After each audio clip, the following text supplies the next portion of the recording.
Hello guys, this is the Punisher, and I'll be viewing Raw this week. And for next week, bump that. What's up guys, this is your boy The Beast, and I know what you're thinking right now. This is the point where Punisher gives his usual, his intro, but that's not happening. Because for the next 3 weeks, we came to agreement to where I'm going to be reviewing Raw, and I hope he doesn't screw him up or make him sound bad. But he's going to be reviewing my A+ show for a while, so just bear with me, guys. I had a very wild day today. I'm not going to get too much into it. But first off, we kick off the night with the fact that I wish that there was a female Shawn Michaels to super kick Stephanie McMahon for the fact she fired the GM.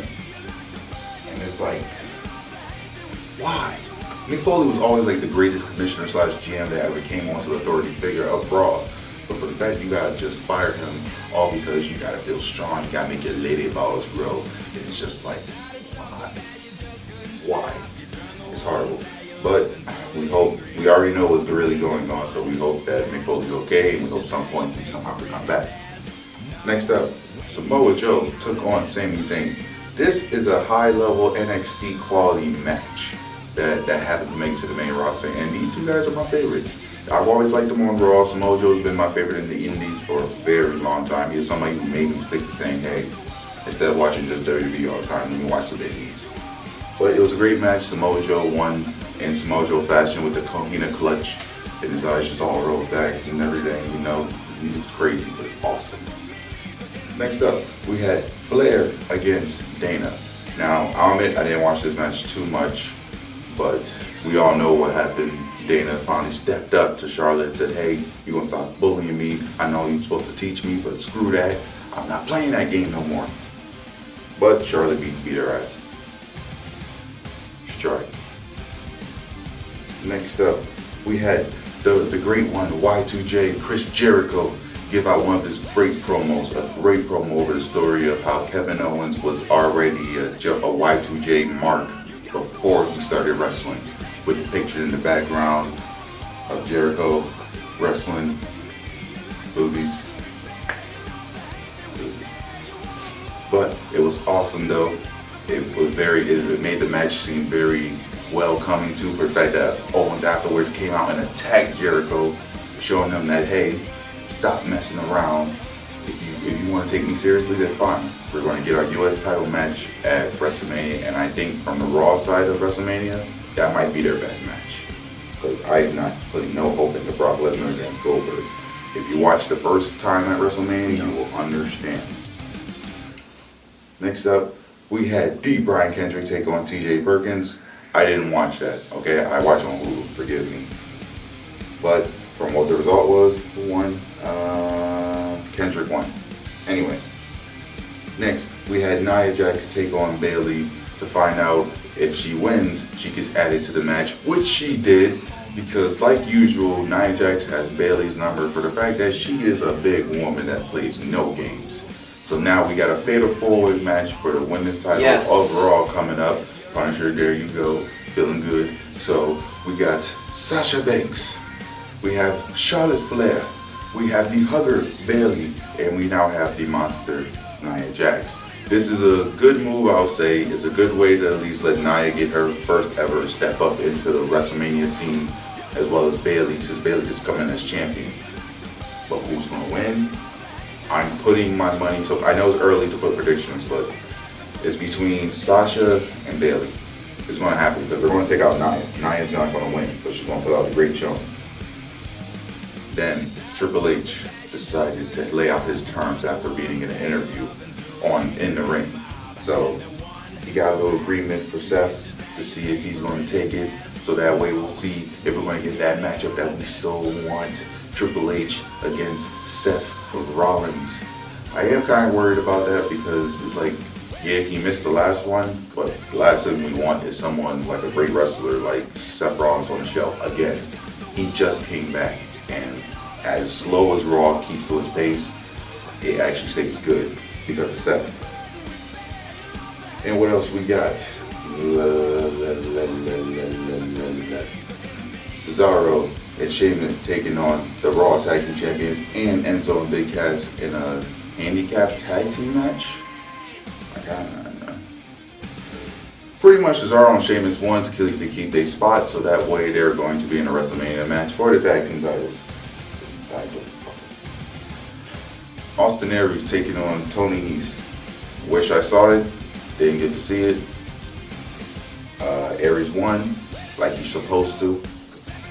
And then we have Braun Strowman taking on Roman Reigns, and the match was ended disqualification because the dead man himself, The Undertaker, decided to come out and teach Reigns a lesson just to get speared though. Worst behavior. Remember? So I hope Undertaker knows what he's walking into, because it's a young dog coming in taking on the old Bart. It's kind of hard to figure out what's going to happen. And let's see here. He actually can handle himself in the ring against Brock Lesnar on the Grand Stage of them all. So what's the question when it comes to can he handle The Undertaker? We'll find out. But until then, on to Punisher.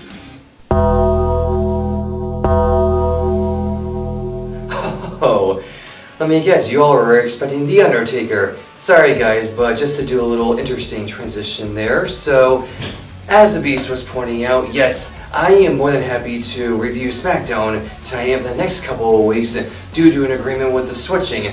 Plus, above all else, to let everybody know, I actually attended Smackdown this week myself, live and in person at Mohegan Sun. So, let's cut down to the chase of Smackdown, and of course, my name is The Punisher, everybody, just so everybody knows. So, Smackdown started off where AJ came out and said he's going to do the exact same thing that he did to Shane the week before, just wait all night for him in the parking lot. And then, of course, we're playing this whole waiting game, and then AJ walked off the ring and then walked right to the back. We also saw in the beginning of the show the American Alpha taking on the Usos for the tag team championship.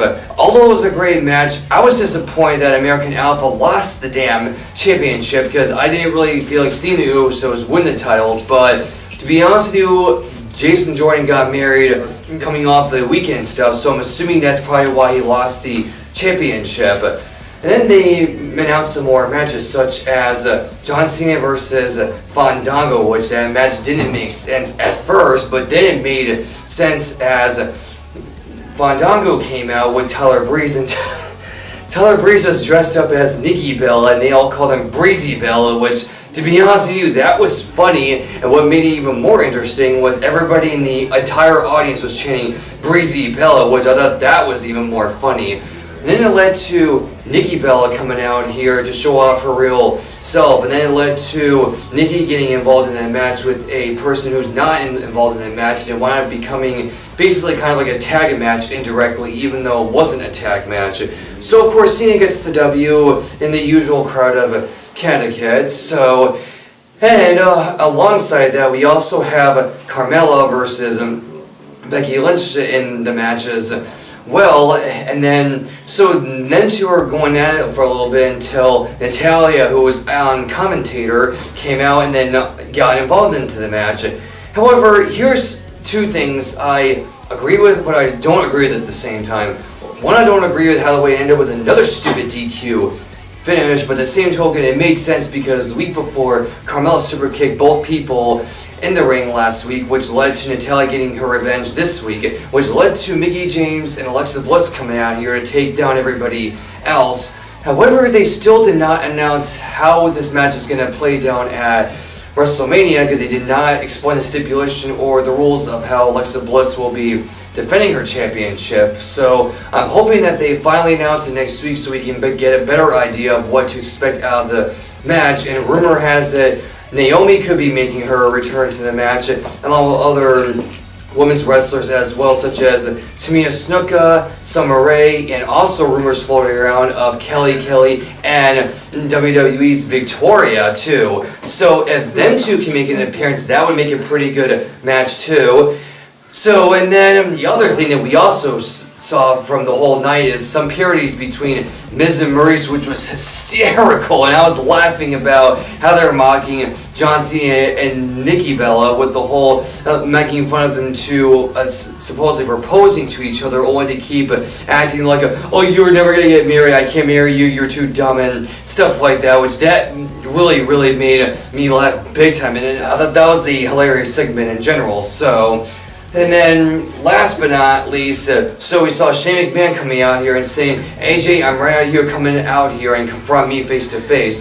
So AJ goes out there trying to pretend like, oh, don't worry, I'm not going to attack you. As soon as he gets into the ring, Shane starts beating him down, and they go back and forth for a little bit until Shane hits his famous elbow through the announce table, which ended very well.